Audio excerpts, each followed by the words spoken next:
Healthy habit number three. Okay, this one I could talk about for a long time, but I'm not going to because this one is all about your physical body. And it is simply in my book of healthy habits, it's under number three and it's move.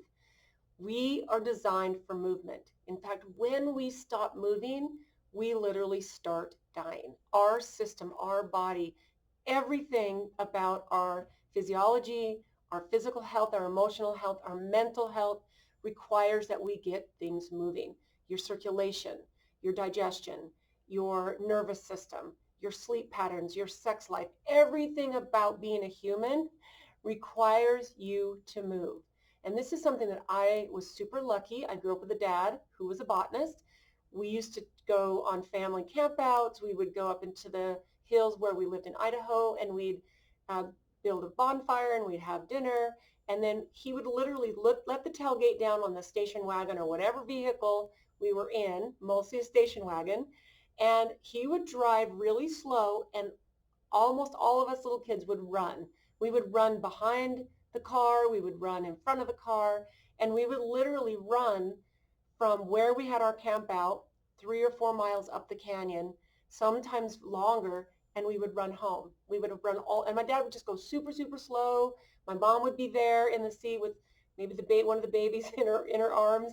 But to me, this was an important part of simply being a human, was movement and activity and playing outside. And there I grew up in, of course, an era I never thought when I got older I would say this, that back then we didn't have anything that would keep us stuck in our houses, video games, technology, all these things that enhance our lives if we know how to take responsibility for them, right? So the movement part continued on. I started teaching exercise classes when I was 18. And I actually had a 40 plus year teaching career. It was, in fact, this year, 2020, kind of stopped that in its track because all the gyms closed. And I just thought, okay, you know what? 2020 is going to be my year to stop teaching. But what's happened is my physical fitness has dialed in. I have a workout space in my home. I have a workout space at my office, and I don't skip a day. It's really, really rare. So if I'm not out hiking in the summer or getting out doing some snowshoeing or snow spiking, hiking, then I am in my workout space, lifting weights, getting on my spin bike, getting on my rower. Physical activity makes me feel like an alive human.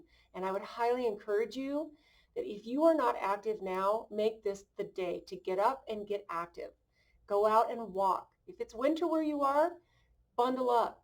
You have plenty of warm clothes if you're like most Americans, and you can simply get out, breathe some fresh air, invigorate your lungs, get your heart rate up a little bit, and even just walking around the block one time might be way, way challenging for you. And if it is, use that as fuel to the fire to get your body moving.